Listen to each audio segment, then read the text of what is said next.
I think being two races and ethnicity has been a little bit of an interesting thing to go through in my life, because you're kind of stuck between two cultures, and it was always hard to really feel a part of either community. But I think, especially in college, and then a lot with everything going on with the racism against Asian Americans in these times, that's been heightened.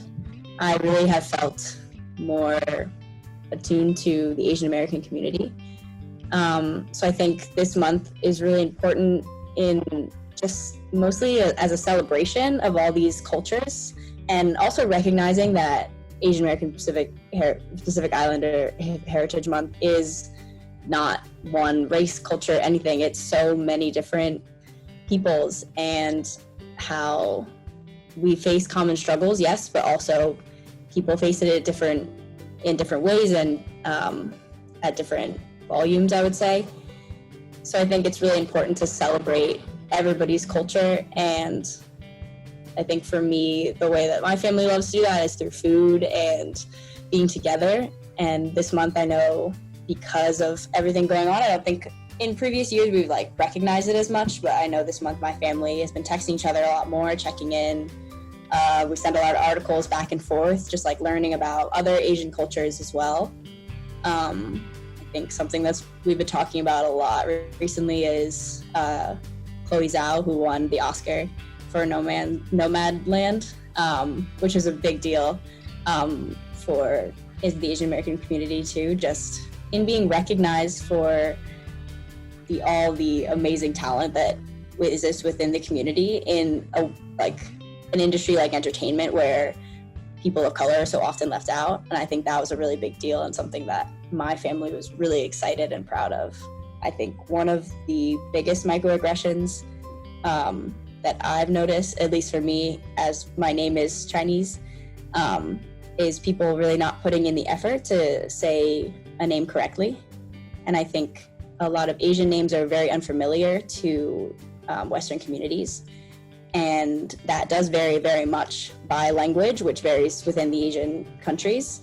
So a Vietnamese name would be spelled completely differently, look completely different, and could seem very difficult to pronounce to some people. But I think the important thing is that you don't need to know how to pronounce it, you just need to ask. And then keep putting in the effort. And if you forget how to pronounce it, then you ask again. Because I know for my name that I've never been offended that anybody asked me how to pronounce it. But if somebody is consistently saying my name incorrectly, or choosing to call me something else, it's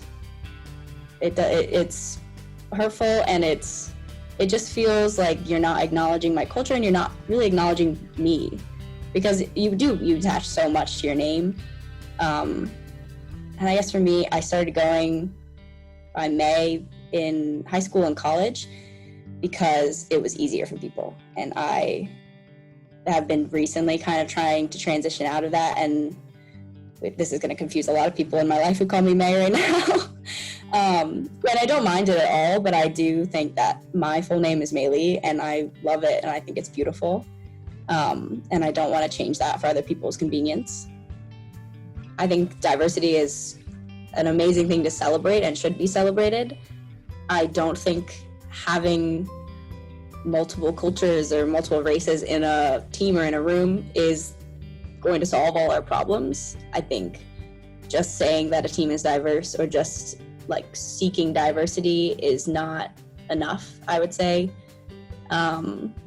Because it's not allowing, if you have a diverse room but you're not amplifying voices, or you're not creating safe spaces for those people, then there's not much of a point in it being diverse. And I think there's a tendency that our society has right now, is just being oh, look at showing off how diverse something is. And I think, again, that is important, but showing it off is not enough. It has to be an active effort towards allowing more voices into a community, and showing that you're taking action towards anti-racism for each one of these communities of people.